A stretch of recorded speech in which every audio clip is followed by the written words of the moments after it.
他是万万没想到啊，挖机还能这样玩呢，它就像踩着云彩飘过来一样。你们看这个感觉是不是相当的好？昨天那台小挖机啊，拉了一天呢，那个效果不是很明显。老板今天叫我们过来拉，他说我们这个臂啊长一些，拉起来可能方便一些，因为是用绳子拉嘛。因为你的臂如果短的话，拉那个绳子拉的距离就不是很远，所以说要我们挖机直接拉，那样拉起来那个效果会好一些。现在我们是用这个钩子，看见没？用这个相当于猪八戒的耙子，那个钩子直接插在草里面了，然后再拉一个绳子，从那边把它拉过来。因为这里面本身是有水嘛，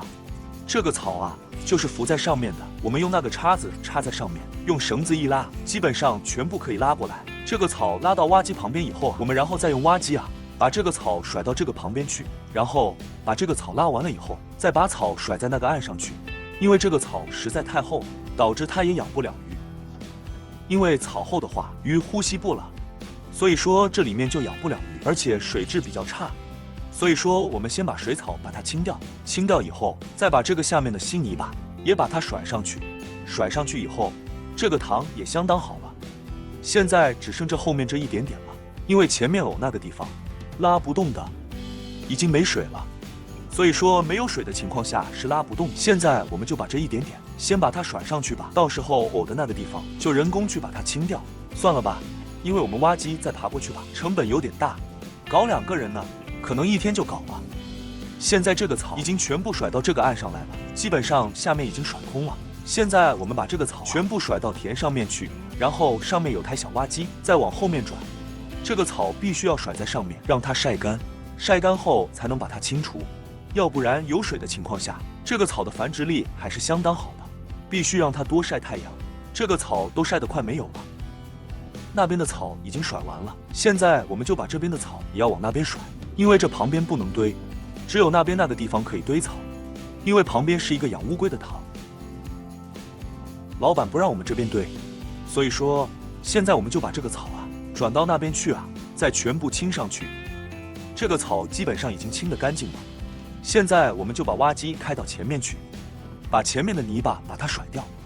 因为前面那时候砌挡土墙的时候，挖那个基础的时候，还甩了不少泥巴带到旁边来。现在我们把这个基础泥巴还是甩到这里面去，到时候把这个挡土墙这个里面把它填平。因为我们挖机如果走的话，到时候另外再搞挖机过来，可能有点不划算。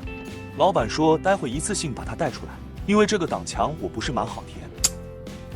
因为我怕它填多了容易那个。因为兄弟们知道了，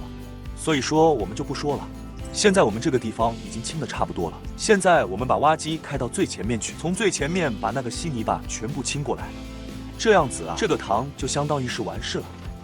前面有水的地方就不清了，现在我们这能看见的地方，把这个泥巴全部把它往后面清，把它清干净。